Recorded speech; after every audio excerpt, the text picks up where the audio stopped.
Assalamualaikum teman-teman, apa kabarnya? Semoga dalam keadaan sehat dan selalu semangat dalam menjalani aktivitas. Siapa nih yang di rumah belum pernah ngompos? Tenang teman-teman, mengompos itu tidak bau sama sekali jika komposisi dari komposter teman-teman itu tepat dan teman-teman tahu keadaannya.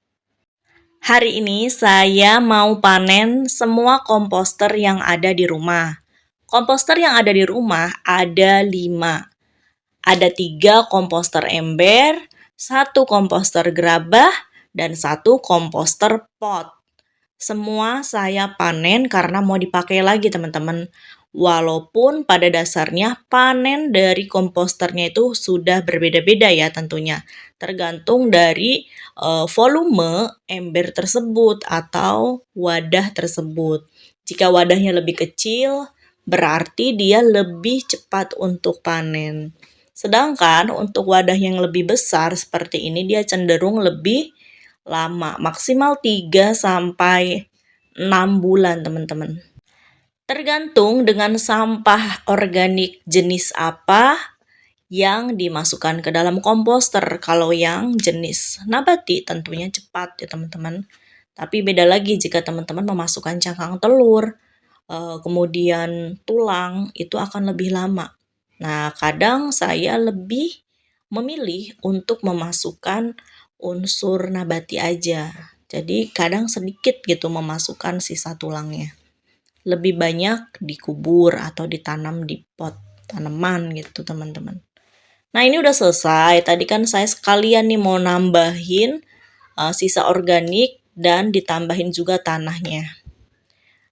Selesai panen, tambah sisa organik dan kemudian kita akan mengisi kembali komposter yang kosong ini, teman-teman.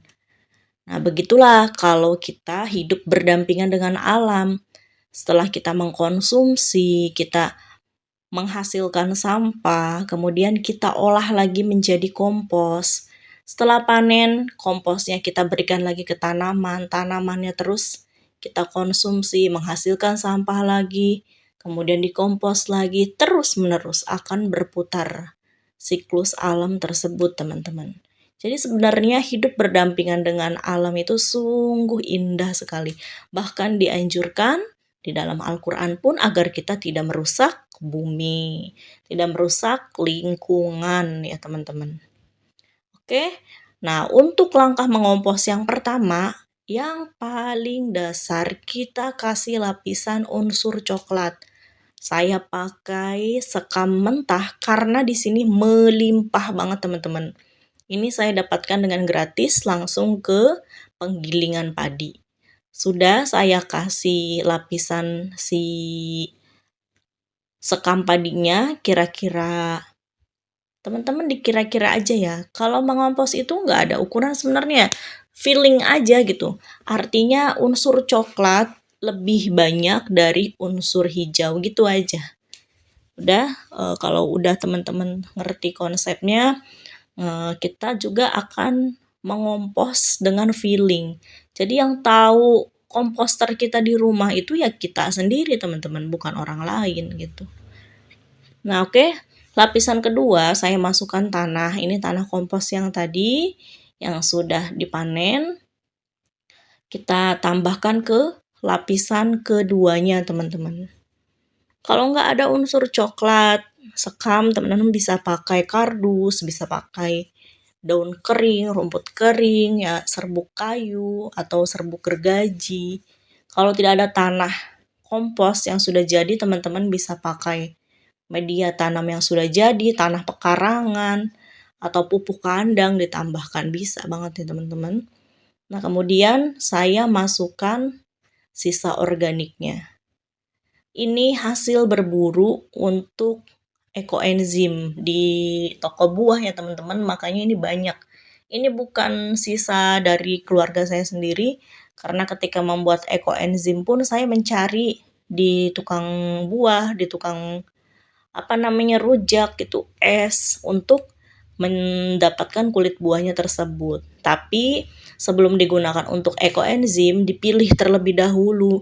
Yang segar saya bikin ekoenzim, kemudian yang kurang bagus atau yang berulat gitu, saya masukkan ke komposter seperti ini. Nah, sudah selesai, tinggal ditutup lagi teman-teman dengan tanah. Jadi per layer gitu, udah kayak kue lapis. Nah, teman-teman, kalaupun memang dari komposter teman-teman baru memiliki satu, tidak mengapa ya. Karena sebenarnya harus memiliki lebih dari satu komposter. Jadi ketika komposter itu penuh, teman-teman bisa tuh pakai yang satunya gitu. Jadi bergantian hasil panennya. Ketika komposter satu dipanen, kemudian komposter yang satunya teman-teman baru isi lagi. Udah tinggal lapisi lagi dengan unsur coklat gitu teman-teman, atau sumber karbonnya. Nah, gampang banget kan? Masya Allah, yang penting kita tahu komposisinya. Nah, gimana caranya si sampah organik tadi itu tidak berakhir di tempat sampah atau di TPA, karena ini langkah kita teman-teman, langkah kecil, langkah sederhana yang insya Allah akan menjadikan kita istiqomah, yang menjadikan kita lebih peduli lagi ya dengan lingkungan. Jadi kalau kayak gini di rumah capek enggak sih? Enggak. Kalau kita sudah cinta, sudah menjalaninya dengan ikhlas, sudah kayak aktivitas sendiri gitu teman-teman, aktivitas sehari-hari. Bedanya teman-teman biasa mencampur sampah kemudian dibuang di tempat sampah. Nah, kalau ini dipisah kemudian dijadikan kompos seperti ini.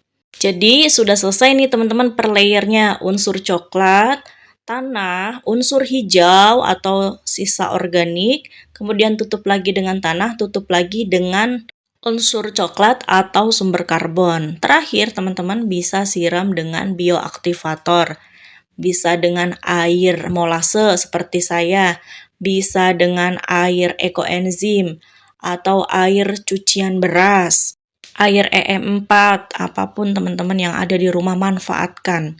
Setelah ini tutup, kemudian diaduk setelah 3 hari ke depan atau 4 hari ke depan. Minimal teman-teman aduk seminggu 2-3 kali, atau lagi malas teman-teman bisa aduk 1 kali seminggu. Nah, tunggu kurang lebih 1 bulan, yang kecil itu bisa panen insya Allah teman-teman. Oke, terima kasih, semoga bermanfaat. Jangan lupa, yuk kita mulai ngompos di rumah. Sayangi bumi, sayangi diri.